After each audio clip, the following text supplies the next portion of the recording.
welcome to this presentation on child safeguarding and focusing on the formulation and the opinion in a medical report. My name's Carmel, and this is part of the Acute and Emergency Paediatrics module MDM 158 of the Master's Programme at Brighton and Sussex Medical School. I've taken a considerable amount of the information produced in this presentation from an extremely useful guideline from Nottingham Children's Hospital that you can see referenced at the top.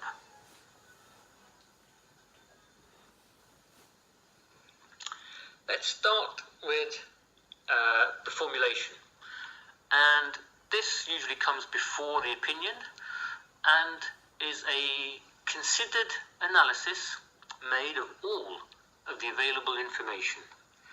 And the diagram at the bottom shows what you might call a funneled approach, where we step by step narrow down from, first of all, considering all the differential diagnoses, and then looking to see which of those diagnoses might be ruled out firstly and why, and that of the remaining diagnoses which might be the most likely and again why.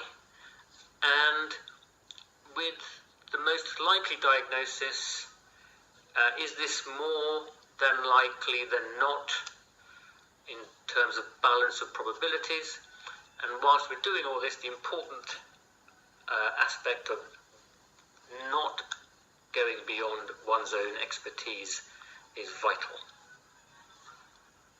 So this is the formulation, a narrowing down and really an explanation for the reader as to why we come to eventually the opinion that we may come to. And so part of this is, reminding ourselves that we're building layers of argument, and therefore this is a deductive reasoning process. And so that might involve having to state what appears to us as being, for example, obvious. And here's a good example. This is a quote from a report. "There are many children with younger siblings, all of whom play with plastic toys at home. If this were a common mechanism for bruises, such as seen on child X, I would expect to see far more children presenting with these patterns of injury." To us, that might appear a basic assumption, but remember, to the reader who may have no medical knowledge, it's still really useful and important to state this. Another example would include something like, "While I'm not an expert in forces, the force needed to cause these injuries would have been outside of the realms of normal childhood play, and this would have been obvious to adults who witnessed the event." And a final example, "This injury would have caused significant pain and distress, which a reasonable caregiver would have been alerted to." So, although these might appear basic understanding for us as medical professionals, we mustn't take it for granted that everyone's understanding is of the same level, and therefore these kind of explanations need to be explicit. And they're going to form what we're going to call the opinion. And really this is very much about the likelihood of abuse, i.e. accidental versus inflicted injury and or neglect. It should also include the presence or absence of any additional concerns, so other factors. We must always include the level of concern regarding risk and ongoing harm, whether we need to consider risk to other children in the home, be it younger or older, and also the wider risks perhaps to the community, to children from the alleged perpetrator. And trying to articulate this probability or on the spectrum of uncertainty to certainty is really one of the most challenging things I think I have faced as a paediatrician. And here are some phrases that I have found useful in my practice. So on the left-hand column, on the sort of spectrum between highly likely to be accidental to the bottom, substantial evidence for inflicted injury. And also what our level of concern may or may not be. So an alternative or a slightly different way of articulating these concerns is represented in the right-hand column, from definitely not inflicted to definitely inflicted, and all those other phrases in between. And as part of our classroom, we're going to have a go at using these in formulating our opinions.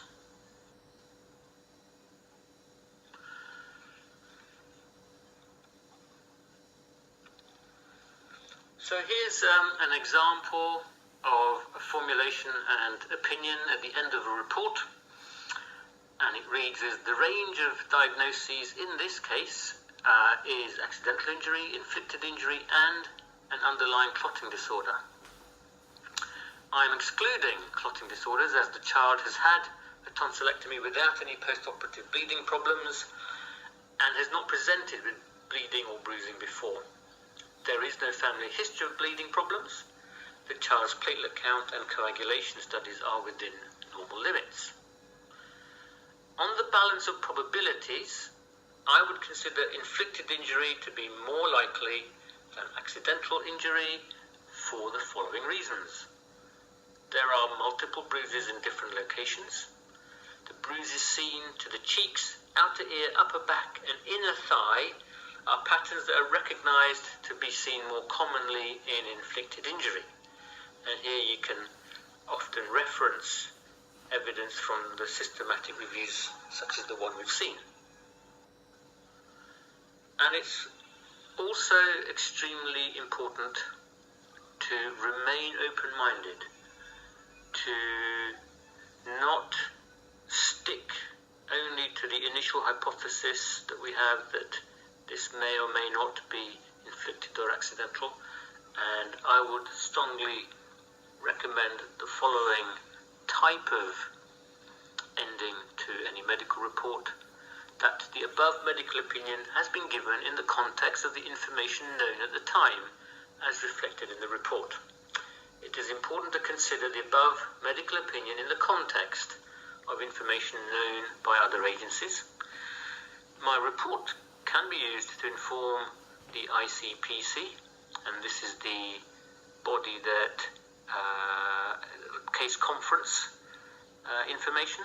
However, if new information comes to light as part of the multi-agency assessment that may impact on the medical opinion significantly, please inform me so that I can add an addendum to the report.